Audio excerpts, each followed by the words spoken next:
2 August আমাদের স্কুলে অনুষ্ঠিত হলো নবীনবরণ। বর্তমান পরিস্থিতিতে এই সব কিছু বিলাসিতা মনে হলেও বাচ্চাগুলো তো খুবই খাটাখাটনি করে অনেক আশা নিয়ে অনেক দিন থেকে সবটা অ্যারেঞ্জ করেছিল।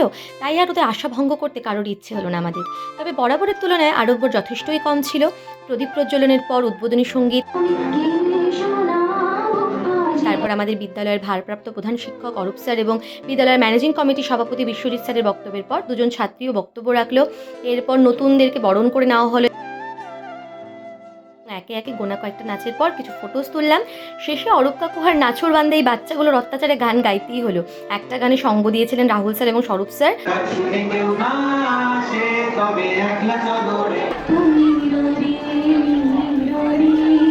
এরপর অনুষ্ঠান শেষে আমি আর আমার প্রিয় দেবশ্রীদি গেলাম আরণ্যকে। পেট পুজোর পর কিছু ফটোস তুলে ফিরলাম বাড়ি। চলো দেখা হবে পরবর্তী একটা ব্লগে। ততদিন সবাই ভালো থেকো, সুস্থ থেকো, টাটা।